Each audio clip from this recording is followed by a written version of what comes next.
Greetings everyone. Welcome to the Arrhythmia Technology Institute informational webinar. You're here probably because you've been on our website and you want to get some more information about our program. And so today I'm going to be talking about our cardiac specialist program. So this is our 6-month program that prepares our students for jobs within the medical device electrophysiology workspace. And as I'm waiting to get everybody into our meeting, I'm going to give you just a little bit of background information. So my name is Jim Holland. I am the Director of Education with the Arrhythmia Technologies Institute. I've been with the school for 25 years. So I've had the opportunity to interact and teach hundreds of students and interview hundreds of students who are interested in this technology.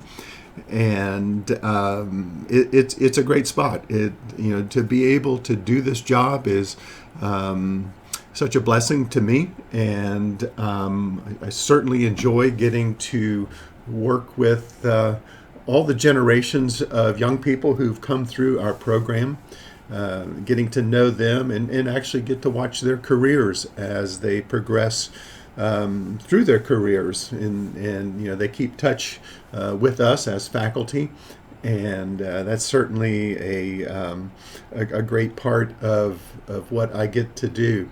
So as far as format for today's meeting, what I'd like to do, because it's looking like you're getting a lot of people on board today, and if we had just a small group, I would just do, you unmute your mic and you ask questions. But because of the number of people that we have, what I'd like to do is have you send questions via the chat room. And I've got Dr.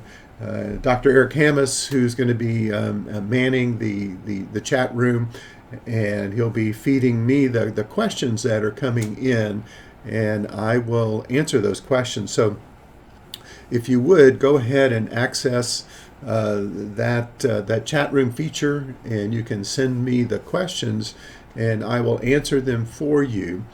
And hopefully from this, you're going to get some questions answered that would help you decide, is this something that I really want to do, or is this something that doesn't really fit where I want to be? So, looking at the people who are logging on that had their cameras on, I can see that we've got a mixture of students and I would imagine parents checking in on this webinar. So I will answer the questions as they come in, and looks like we do have a question that's come in. It says, what is the application process? The application process is relatively simple in terms of the starting point. You go to our website, and from our website, so atischool.org is the website, and from that website you can access the application. So there's an application form that you're going to be filling out, and on that it will list all the other requirements that you need in terms of the application process. So you'll need to submit your college transcripts, and so if you have multiple schools that you've attended, then you will be submitting transcripts from all of those schools.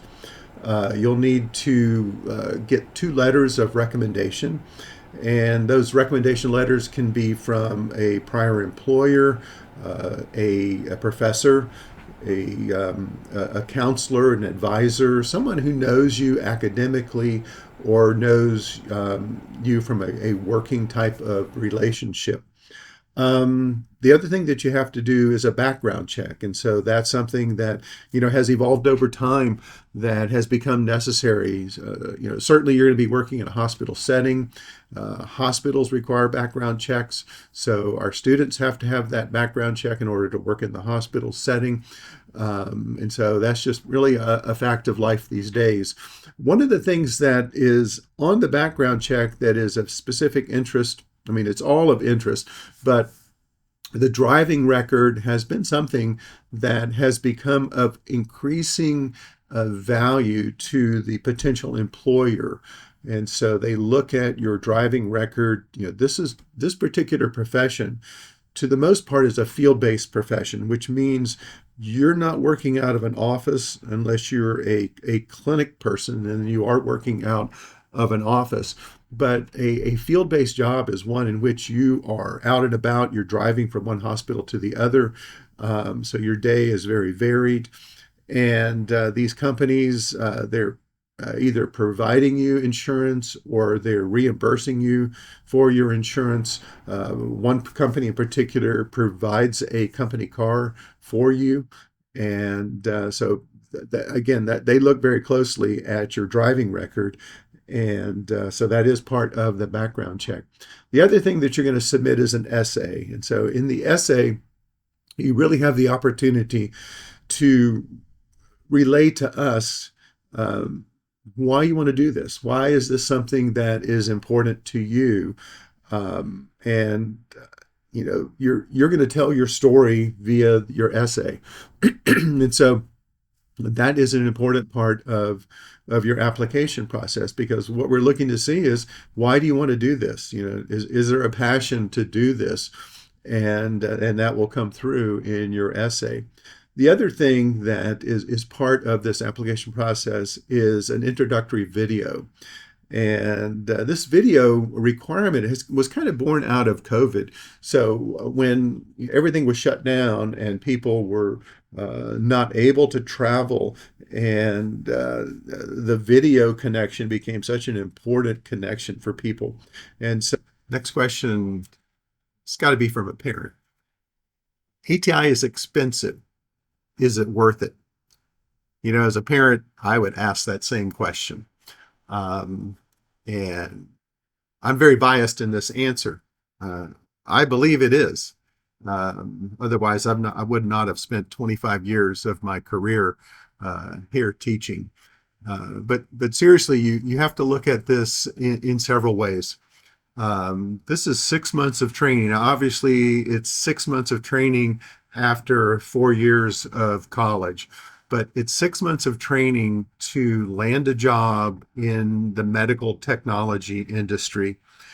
And 35 years ago, when the school started, there was no pathway to get into this medical technology space.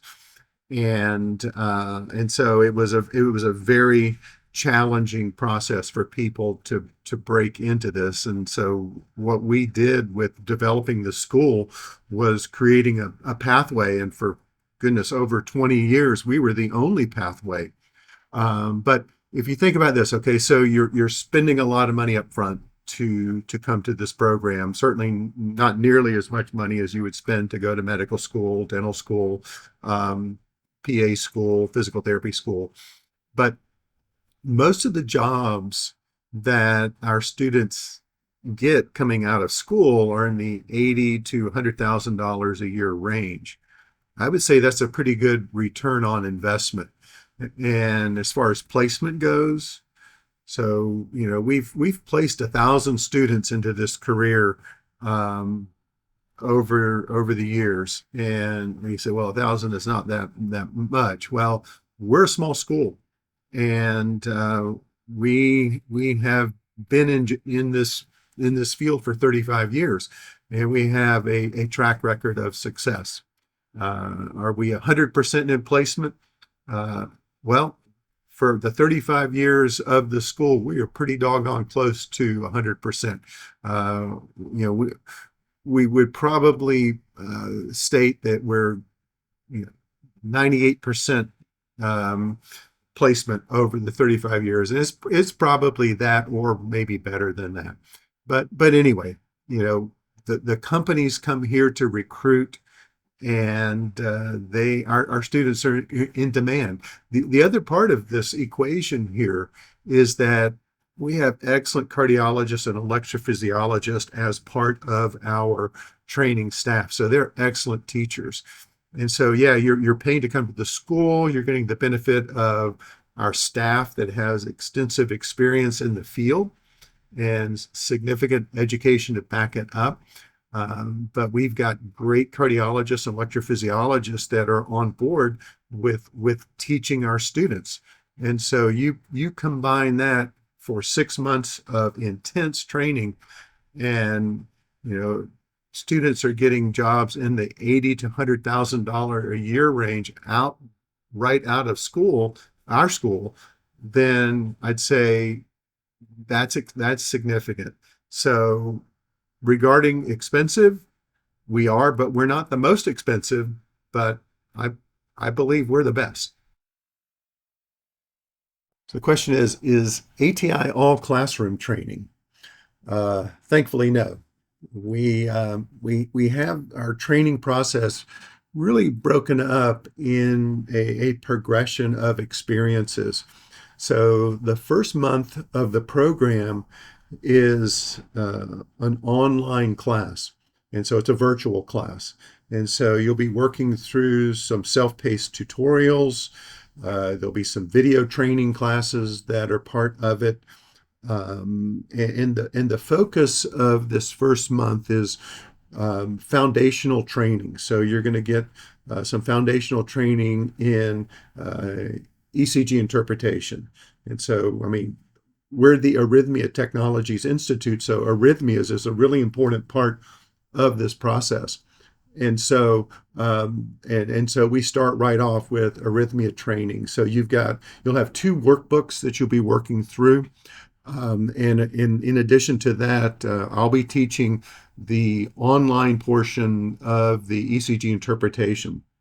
And so from that, you will build your foundation. You'll have opportunities to interact with the faculty members online to ask questions. And how you operate within this month is a little bit up to you. Some folks some of our students don't move here until the second month of the program, which is the beginning of the in-person part. But some will go ahead and move here during this first month of online work. And what we do is we open up the school and access to the professors during that month. And so it's not unusual to have a group of students in that first month come in and get some one-on-one or small group tutoring from myself or the other faculty members. So you're not totally online if you don't want to be. And so at the end of that 1 month period, then you transition to being at the school. And so for the second and third months is a combination of classroom, lecture, and then also lab work. So in the simulations lab. And so we've got a very robust simulations lab, both in electrophysiology and in cardiac rhythm management, which is devices, pacemakers, and defibrillators. And so you'll go into these labs and you'll start to build your foundation of understanding what this equipment does, how you operate it, how you interact with it.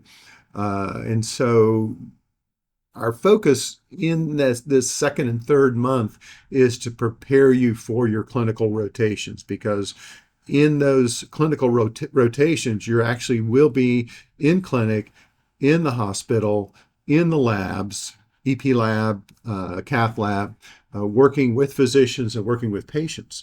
And so you'll actually, during that 4th, 5th, and 6th month, be doing the job. Obviously, you won't be left alone. You'll be, with a tech or with one of the company reps that will be with you during the procedure. And so you will get actual experience. And so we have 7 hospitals that we're affiliated with. You'll go to these hospitals. You'll spend the whole day. And the days can be quite long in clinicals. I mean, you could have procedures that started at 7:30 in the morning, and procedures just keep getting added on. And you may find yourself at 9 o'clock at night walking out of the hospital after having a full day of clinical experiences. But that is so valuable because it gives you the opportunity to really see the job being done, to see if this is something you enjoy doing and that you're challenged by it and you like the challenge.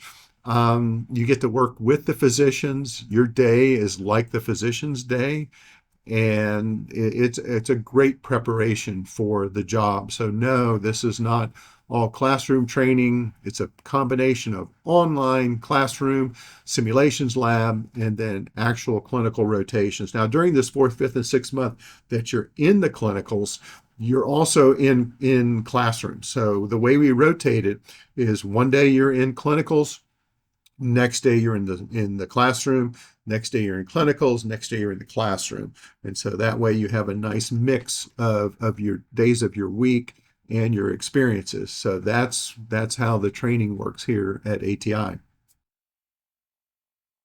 Okay, next question. What does a typical day look like for the ATI student? And that kind of depends upon what point in the year you want to take a look at that typical day. If you drop in during the first 3 months, it's going to be pretty much a mixture of classroom lectures, simulation labs, and tests, lots of tests to prove proficiency. There's going to be presentations and demonstrations by the industry personnel. So the people who are acquainted with ATI and who have recruited here in the past, they're going to come and talk about their companies and introduce students to their technology. Also during these first 3 months, that's when hospital onboarding takes place. So that's the credentialing process of getting our students access to the hospitals and clinics for their clinical rotations. We have physicians come and speak about whatever their passions are in electrophysiology and medical device development. And so those are always greatly enjoyed by the students. We also have the techs come in and talk about their jobs and mid-level providers. We'll have the local reps come in and talk about what their expectations are for the students once they start their job, their clinical rotations. And this is also a great time for the students to ask questions of these industry people, like, tell us about your job. What is it like? What's a day in the life for you like? Then in month 4, that's when our clinical rotations begin. And so those days are a mixture, because you'll have on one day you'll be in the clinic, in the hospital, surgery, whatever your lab or your rotation says. Next day you'll be back in lecture, labs, tests. But also in that 4th month is when the companies start to do their recruiting drives in terms of presenting to the students and saying, hey, this is why you should consider coming to us. That we've got this technology and we've got this growth going on. And so really it's an opportunity for the companies to show the students what differentiates them, and trying to again kind of woo the student to come to work for them. In month 5 through 6, if you stopped in, still have clinicals, classroom lectures, labs. All of those continue, and tests. Again, got to prove that proficiency. But during that time, that's when the companies come in and begin to actively interview students for jobs. And also during that time, and this is part of the interview process, students may be asked to travel to a location to where the job is, to meet the other people on the team, to see if there is chemistry, if there's synergy between the recruited student and the team of people that he or she would be working with. And then probably within during that 5 to 6 month period, that's when job offers would begin. Now that's not when they end, that's when they begin. And so students could find themselves getting a job offer before they graduate. And perhaps the bulk of the students would continue their their interview process after graduation, and hopefully at some point shortly after graduation. And that's been the history of the school, with our pretty high percentage of placement that within a month or two after graduation, students have job offers, contracts in hand, and start their jobs. So a typical day at ATI is going to be varied based on what time of the month of their schooling you stop in and take a look at. Okay, here's one. Where do your students come from, and where do they go after graduation? Well, our students come from just about every state in the U.S. So as I've said before, Alaska, Hawaii, California, Northeast, Southeast. Now, honestly, because we're in the Southeast, we tend to attract a lot of Southeast students. But the jobs that are needed to be filled are all over the country. So if you are from outside the Southeast, don't think that the only place you can work if you come to ATI is the Southeast, because there are many jobs all over the country that are in need of being filled. So I would say that most students, come from all over. And where do they go after graduation? They usually go back home to work in that region. But that's not always the case. There are times where students are wanting a bit of an adventure, and so they'll go someplace very different than where they grew up. But with our placement record for the last 35 years, 98% or so, that means that our students are going to get placed. But I think one of the key components of linking together the placement and the student is geographic flexibility. And somebody who is willing to go outside of a small geographic scope has a greater opportunity for placement. The few people that we haven't placed over the years had very, very narrow flexibility, and perhaps they were more flexible in the beginning, but due to life changes, marriage, whatever, suddenly they weren't flexible anymore. And so there was not opportunity to place them in that locale. We don't charge a placement fee for our students, meaning if an employer wants to hire a student, we don't take money from that employer and then send them the student. So we don't want to get in the way of that placement. But regarding the whole idea of adventure, let me tell you a story. Try not to go too long. We had a young lady here years ago. Her name was Lindsay. She was from Texas. And Lindsay was a great student. She was kind of quiet, petite young lady, but made friends, pretty easily. And I pictured her, returning back to Texas with a job when she graduated. And one day I was looking at the sign-up sheet for the particular jobs that were posted that week, and I noticed that under the Anchorage, Alaska posting, there was Lindsay's name on that. And so I caught her in the hallway and I said, "So Lindsay, I see you put your name on the list to interview for a job in Anchorage." And she goes, "Yep." And I said, "Have you ever been to Alaska?" And she said, "Nope, never have." And I said, "Oh, okay. Let me know how things go." And they went well for her. And she got offered a job with Boston Scientific in Anchorage, Alaska, and she took that job.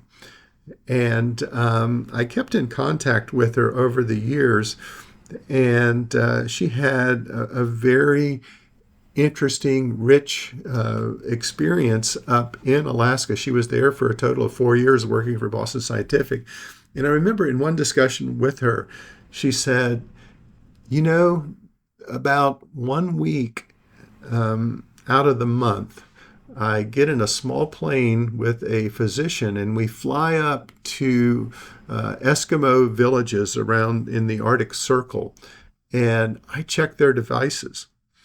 And she goes, it's such a great experience. It's, something that I never would have imagined myself doing. And kind of jokingly, I said to her, I said, one day, Lindsay, you'll be sitting in your kitchen and one of your children will come up to you and say, hey, Mom, did you ever do anything exciting? And you'll say, I did. I worked in Alaska.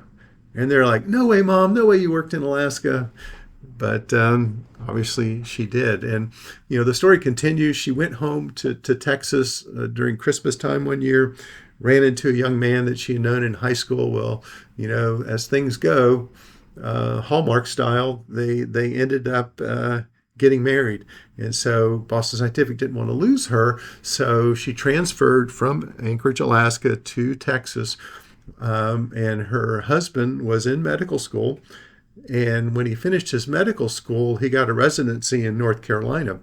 And so they moved to North Carolina. Boston Scientific didn't want to lose her, so they transferred her to North Carolina, so obviously she could be with her husband. And while he was in his residency, she ended up giving birth to twins. And but she continued to work and ended up expecting again and gave birth to another set of twins. So in a very short period of time, she had 4 children. And with that said, she knew that this was more than she could handle in terms of being a mom of 4 small children and working a field job. But she did hire a nanny, and the nanny was from the university student there nearby her. And so one day she was talking to her nanny about her history, her work history, and she mentioned, what she did, and she said, "Oh, that sounds like an amazing career. I would love to do that." And so Lindsay ended up connecting her nanny with us. She ended up coming to school here, and that young lady, the nanny, now works as an electrophysiology mapping specialist in Florida. And what a great story. So yeah, our students come from all over, and after graduation they go all over. But again, many of them go back to where they came from, working in the field of cardiac electrophysiology or cardiac rhythm management. Okay, next question here. It says, are all of your students biomedical engineers and nurses? No, that's kind of a typical misconception that that's who the ATI students are. But that has, and we do have biomedical engineers and nurses come through the program, but as a group, our students are very diverse. Of course, we attract a lot of STEM grads. So we've got pre-medical, pre-dental, physical therapy, occupational therapy students coming through our program. But it's been interesting over the years to see that we've had also people with finance backgrounds, banking backgrounds. They've been education, so we have teachers come through the program, journalism majors, economics majors, hospitality management, foreign language students have come through, mathematics, business, pharmaceutical sales, social work, chaplains. We even had an Episcopal priest go through the program. So yes, very diverse background of people have come through the program. We've had professional athletes come through the program. Had, an NFL football player come through the program. We've had a couple of Major League Baseball players, quite a few pro golfers, pro volleyball players, pro soccer. We even had a mixed martial arts world champion come through our program. So yes, very diverse, and the type of person that the companies are looking for is not necessarily a cookie cutter type of person. So they're not just looking for biomedical engineers or nurses. They want somebody who is bright, hardworking, has great EQ, and has a likability factor. And so those type of people will have a variety of backgrounds. And historically, our students have done very well in this industry, and they've risen into the ranks of management. And what's really great is when I see our students or our graduates come back as managers, and they're recruiting here, and that happens every year. That the ranks of the managers are being filled by our graduates as they move up the ladder. So our students are not all nurses, not all biomedical engineers, very diverse group. Great question.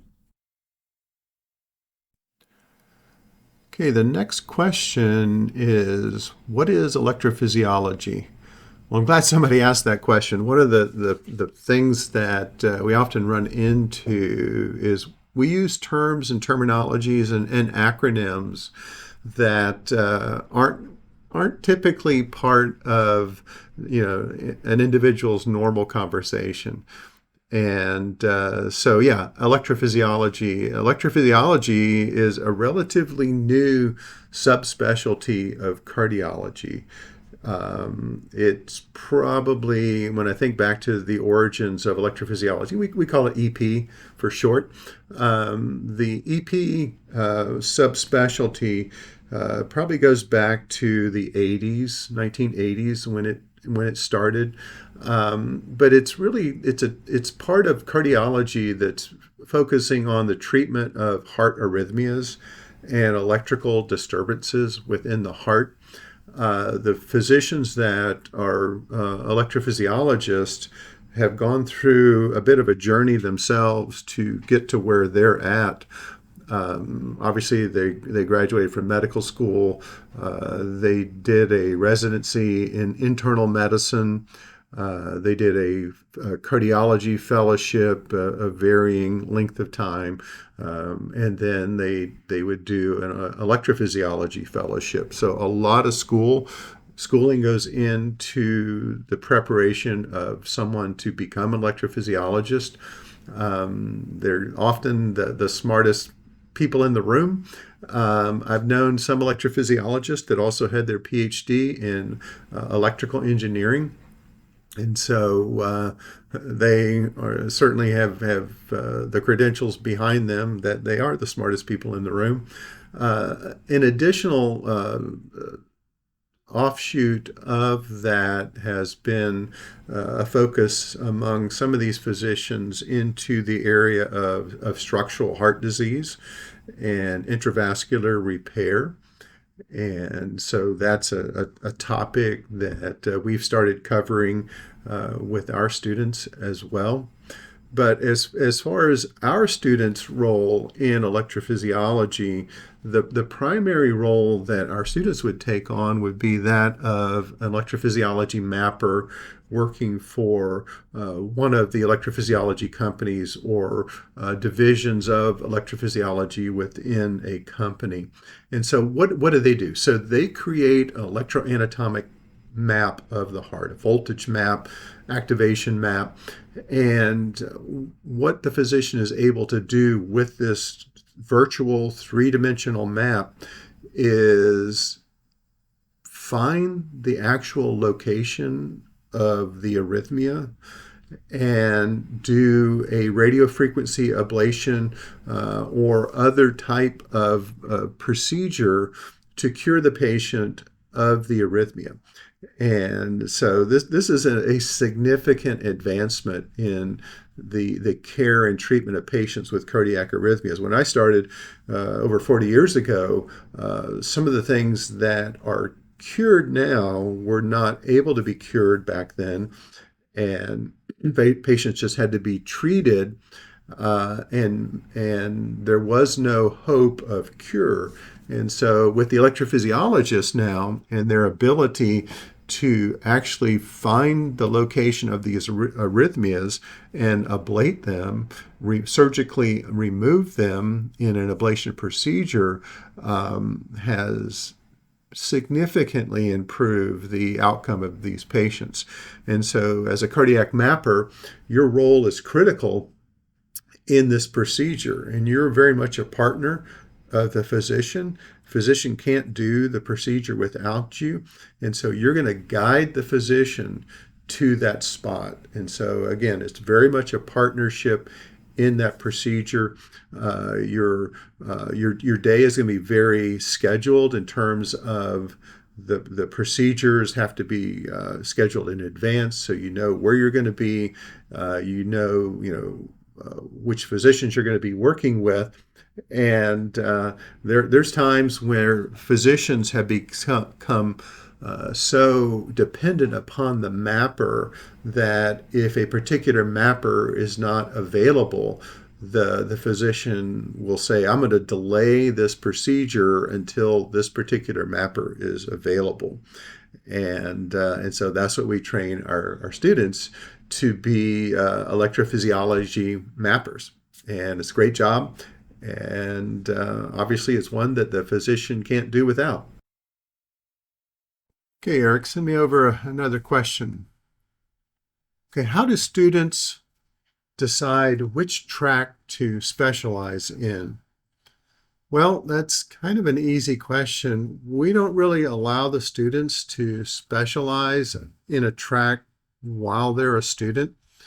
And I mean, that may sound too restrictive, but I think, and the whole faculty is in agreement with this, is that the whole track idea comes after clinical exposure. So when you are in clinicals, you kind of figure out what you like and what you don't like, and which you have a passion for. And so it kind of happens organically. And but we make all of the students master all the disciplines that we teach. And when you think about it, that makes sense because the electrophysiologists that they work with, they have to master both tracks. So they are experts in electrophysiology and mapping, and also in cardiac rhythm management devices. And so it makes a lot of sense for you as the clinician to really understand your physician in terms of what he or she does and what they're good at. The other thing is, picture this for a moment. You're a student. You're trying to land a job in a particular location.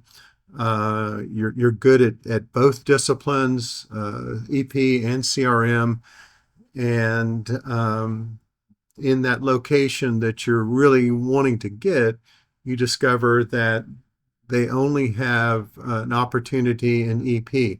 Well, if you had specialized in CRM and didn't have the EP background, the training, then that job would be off the table for you.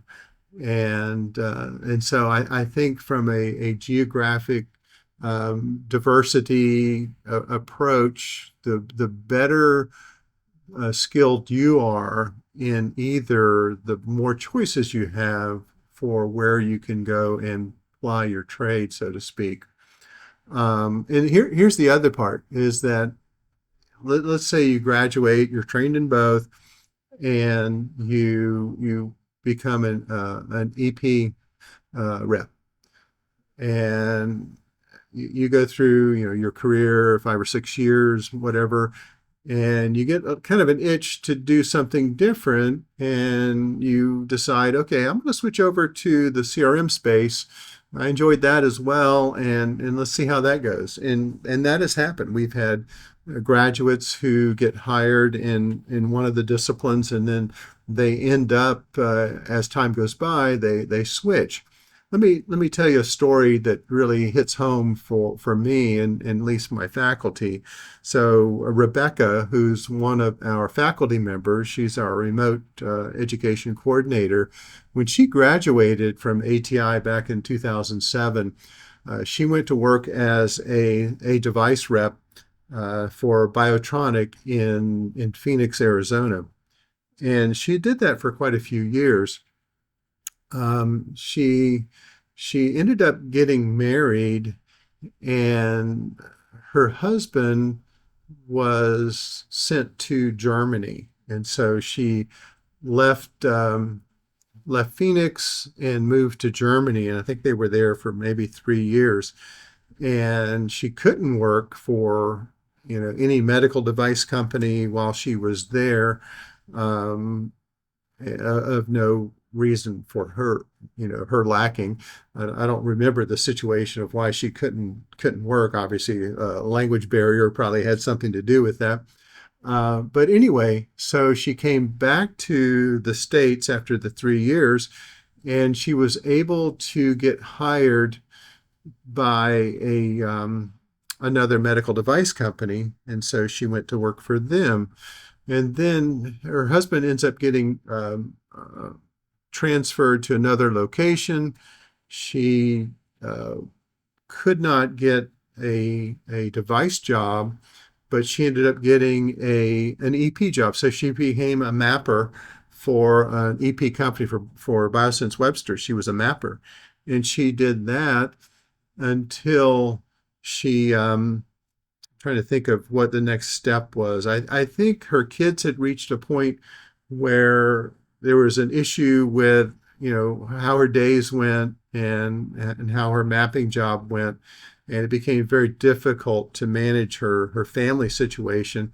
And so she switched over to a CRM job because it offered more local travel and not distance travel, and she was able to be home every day by the end of school for her kids. So anyway, so this whole idea of flexibility of job really lends itself to having students not specialized to be expert in both disciplines and giving them more opportunity. So next question, how do you pick your instructors? That's probably one of the most difficult parts of my job is recruiting the best of the best to teach here. When I think back about the instructors that we've had over the years, many of them came from the local talent of field-based clinical people.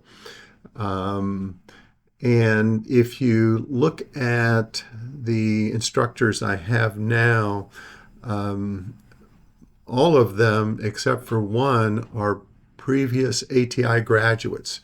And so I kind of boast on that the best of the best are the people that we trained. And, I think that says a lot that, we have people who came through the program, went out and had significant impact in this career, and then wanted to come back here and kind of pay it forward and to teach. But interesting, our director of EP training, Dr. Eric Hammis, he got his PhD in biomedical engineering from UC Davis, and his specialty was electrophysiology. So it was a perfect match for him to join us. And I kind of joke around and say, well, there's two people on the staff that aren't ATI graduates, and that's myself and Dr. Eric. So, but anyway, to have somebody of his caliber teaching our students electrophysiology, in which he has a PhD in electrophysiology. They get a high level of training because of that. And partnered with him, I have Lindsay, and she's an ATI graduate. Her specialty is electrophysiology as well. But hers is from the industry perspective. And so she was a cardiac mapper with Biosense. And so she brings that mapping skill technology to the students, and her participation, her presence on the faculty has been a tremendous boost in our students' electrophysiology training. Paul is another graduate of ATI. He graduated from ATI, I think, in 2005, and he joined us back in 2021. So 16 years of clinical experience in the cardiac device space. And so that's pretty significant. And so when he sits down to train students on cardiac devices, he's got the backing of 16 years of experience. Think about Rebecca, who graduated from ATI in 2007. She's our remote training coordinator. She worked for Biotronic out in Phoenix, Arizona. She was a clinical specialist there. She worked also for Medtronic as a field clinical rep. And she also worked as a mapper for Biosense. So she's a pretty good example of the variety of training and experiences that our students get allow them to take on a variety of jobs throughout their career. The other individual, Charles, he graduated from us about 10 years ago, 2014. And he had several different jobs during his career. So he worked in a device clinic. So he had a lot of hands-on patient experience. He had a field position with Biotronic, so he was in that field-based job, so he can relate to that. He had a research position with Impulse Dynamics, so that gave him a very strong experience in a variety of areas. Kimber, who was one of my, I guess she was actually my second class of students here. She graduated in 2001. And she joined us in 2011. She had worked for Boston Scientific as a field clinical engineer. She was a clinical specialist for them. She was a sales rep for them. She went on to become a manager for Medtronic. And so with this team to present to potential students, you can see how strong our faculty is in terms of experience. The ones that I don't get to pick are the physicians, because the physicians are in our clinical centers. And but what I've seen happen over the 25 years I've been here has been pretty amazing. When we first came to Greenville and started our South Carolina location, we had to kind of sell the physicians on the idea of participating with us. Now we get new physicians moving to the area, and they contact us and say, hey, I know about ATI. I've experienced their graduates in wherever they came from, if they came from Boston or Minneapolis, Denver, and they say, I want to be on faculty. I want to teach students. And so what a great position to be in, to have physicians say, I want to be on your team. So that's how we build our team, and it's a great team. This question reads, why has EQ become such an important concept in the business world, and how have you adjusted the school to incorporate this in your curriculum? So, someone discovered that individuals who have high EQ, which EQ is emotional intelligence, and people with high emotional intelligence have great success in their careers. So EQ is not a new thing, but it's more of a newly recognized thing, I think. Um, and when you think about what is EQ, how does that manifest itself? And people who have high EQ can do things like they can read the room really well, meaning they know how they should and shouldn't act in a variety of situations. They kind of build that network of supporters, so they have a lot of social currency. They can adapt well in any type of work and social setting, and they do well. So they're not, in quote, the people who shoot themselves in the foot. They're the ones who avoid the social minefields that can plague a business setting, and they can do well in those settings. So EQ can be taught, and our students are a great example of that. So they're our proof. So have we adjusted to adding EQ to our school? Well, we have a full-time instructor for EQ. So that is that person's job, and they teach this. And the managers rave about how our students are in regards to their EQ, and they say we keep coming back here to recruit at ATI because the students not only have great technical ability, they have high EQ, and that just sets them up for success in their new careers. So that's been our approach, to embrace this idea of EQ as a trainable, teachable topic, and our students are proof that it can be taught, and they can walk it out, and it really shows in how well they do their jobs. So the next question is, what are your clinical centers like, and what do the students get to do there? The clinical centers will have a variety of experiences for the students based on what's on the procedure schedule that day. So let's say the student is scheduled to be in the EP lab, electrophysiology lab. And let's say the procedure that day, or that at that time, is a pacemaker implant. And so what the student's going to do is they'll start out reviewing the patient's history, the medical history, looking at the device indications, perhaps with the implanting physician or maybe the rep who's going to be running the case with the physician. You'll be in the holding area, have opportunity to meet the patient.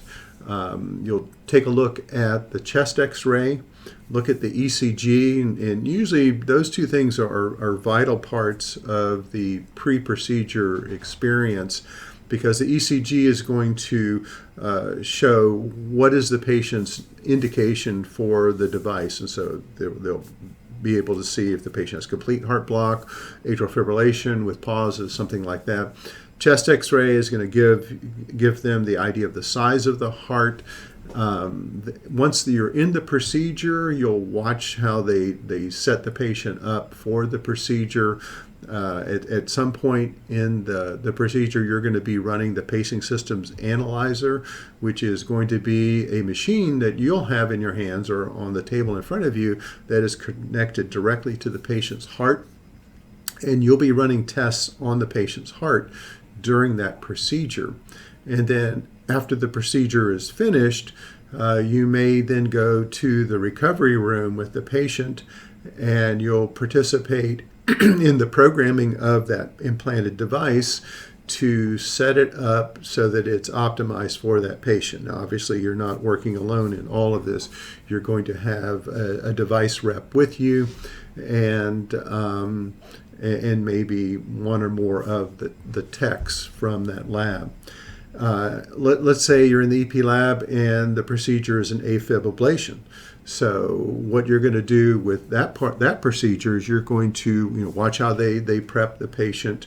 You'll watch them put the patient under general anesthesia, and then you'll see them set up the mapping system as they connect all of the wires and cables that are part of that. The next part that you'll get to watch is what's called a transeptal puncture.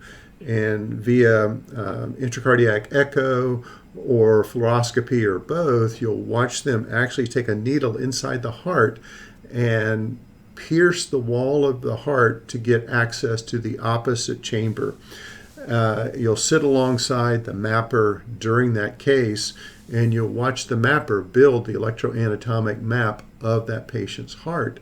And then you'll watch the physician interact with the mapper as the mapper rotates, moves around the image of the heart, and the electrophysiologist will go in and create ablation lesions or scars around that patient's heart in order to cure the arrhythmia or contain the arrhythmia. And then you'll watch how the physician tests to make sure that the procedure was successful.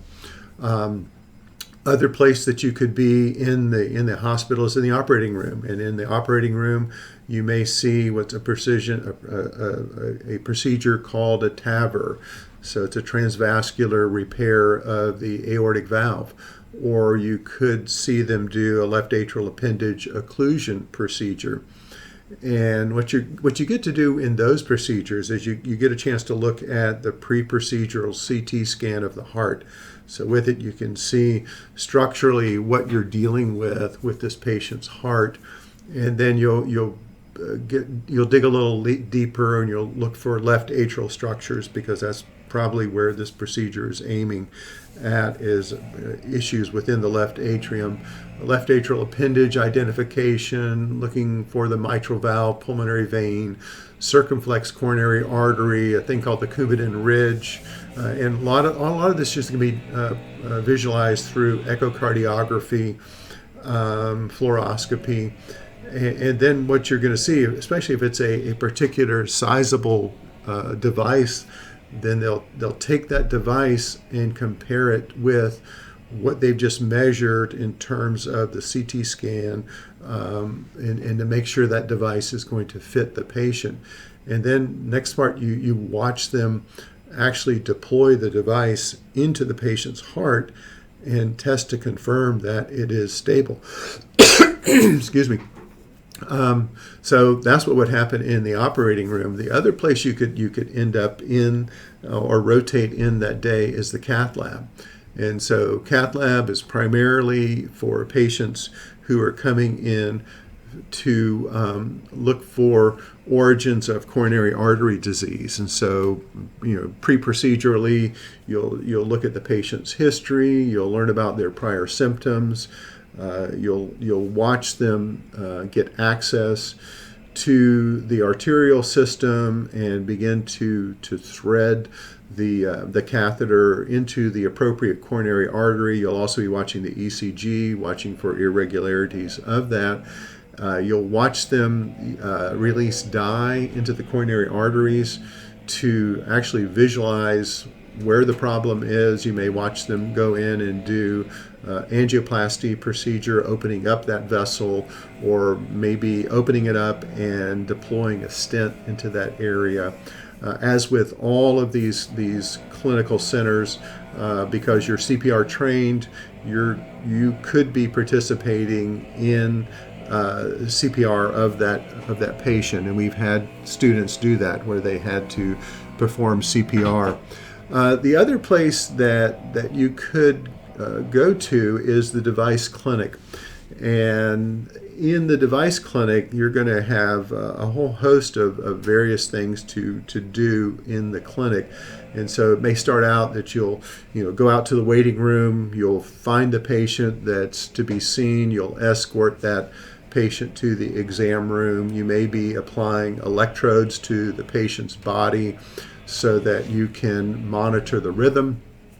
Next thing you're going to do is either you or the clinician that's in charge of that patient will question the patient, any changes in their medical symptomology, any changes in their medications, explain to the patient what's about to happen. What are you going to do to the patient? And then the next part is to actually interrogate the device, where you'll download information from the device into your programmer. You'll do testing on the patient, so you'll actually take control of the patient's heart, change the rate, and change the settings of the device. You may have to reprogram the device based on what you've determined, and then schedule the patient for the next follow-up visit. So in all of these different locations and settings, you get to perform different aspects of the job. And as I've said before, the clinical experiences are so important because you get a chance to one, see the job being done, and secondly, you kind of figure out which track you want to end up going because you have a particular affinity for that track based on now being exposed to it. And so that's the value of your clinicals. Well, one name. I can give you one name, and that's how ATI got started. Mark Sweezy. So Mark Sweezy was the founder of ATI. He in 1986, Mark delivered a lecture to a group of nurses about pacemaker technology, and this was down in Bradenton, Florida. And after the presentation, a couple of nurses came up to Mark and said, "This is a fascinating field. If we wanted to work in this field, where do we go to learn this technology? Is there a school we can go to?" And Mark said, "Unfortunately, no. There is no school that teaches this. If this is something you want to go into, you've got to find someone willing to train you on the job to do this." But that conversation got Mark thinking that this is probably something worth looking into. And in 1987, he put together the Articles of Incorporation and filed them with the state of Florida. And that, in essence, was the actual beginning of the school. And so also in 1987, he put together a board of directors to oversee the school. And so the school has always been a 501c3, a nonprofit. And when the school started, there was only one full-time instructor, a fellow by the name of Rick Forney, Dr. Forney, and there were two volunteer instructors. And the two volunteer instructors were one was Mark Sweezy, and the other was an individual that worked at the hospital there in Bradenton, where the school began. And so the first class that graduated was made up of 3 students.